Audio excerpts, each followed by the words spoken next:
What's your name and what will be your position while working for Teach for America for the next 2 years?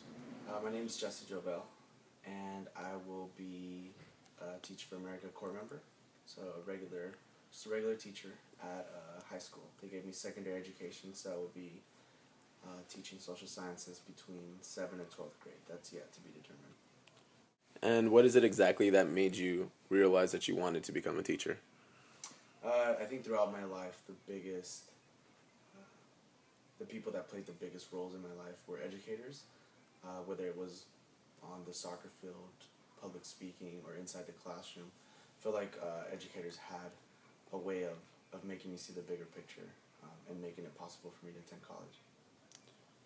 Do you think that having technologies like laptops, iPads, new software, and educational applications, do you think that they have a place in the classroom? Yeah, I think, every year there's new technology that comes out that not only makes education different, not only does it change the way people learn, but I think it makes it more entertaining. I mean, if you gave me an iPad when I was in high school, I guarantee you I would have used it to my advantage and would have made the experience of learning a lot more entertaining and a lot more real for me. And so I think it plays a prominent role inside the classroom because I think it brings in another way of learning. And I think after a while, using boards, whether it's chalkboard or whiteboard, it gets a little boring. And I think the students, because the generation that is today in the classroom, they're so technologically savvy. I mean, even in the poorest areas, they know what iPads are, they know what MacBooks are, they know what iPhones are. You don't really have to be a part of the higher income families to know what these things are and know how to use them. Okay, so you kind of touched a little bit on the advantages that students might have. What are some other advantages you see that students would have in regards to like having these resources so early on in their lives? Yeah, I think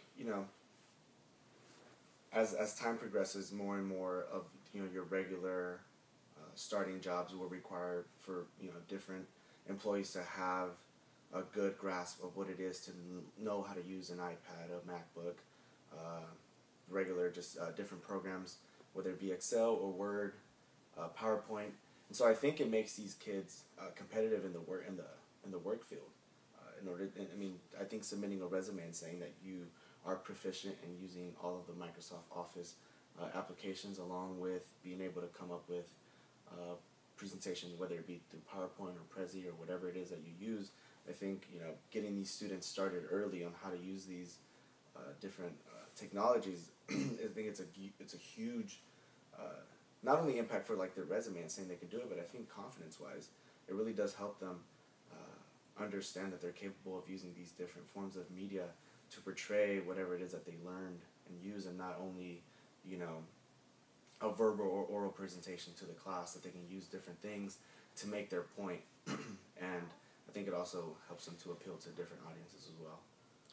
And do you think that this puts students who are in schools with little resources and smaller spending budgets at a disadvantage? So maybe these kids who aren't able to use iPads, laptops, educational apps that will help them with their math or science homework, do you think that puts them at a disadvantage in the long run as opposed to kids who are getting these things early on in their education? Yeah, I think anytime there's a lack of resource, there's a lack of wiggle room in the budget to buy these things. It obviously, I think, prohibits the teacher to use these things inside the classroom. Therefore, it doesn't allow the student to use these forms of media. I don't think I would go as far to say that it puts them at a disadvantage in the long run, because I think learning at its core can happen without a computer or a MacBook or an iPad. I think I have the power to go in the classroom and teach what I have to teach and find different forms and different methods that will, in my eyes, I can do a better job of maybe an iPad. I think it would make my life easier and make it more entertaining for them, but I think it's the teacher's job to find a way to work around that. I mean, like I said, learning at its core doesn't start with technology. I think it's a different way to use it. I think it will help, but I think at the long run, the one who learns the best is the one that can master the content, whether it's through an iPad or through a book.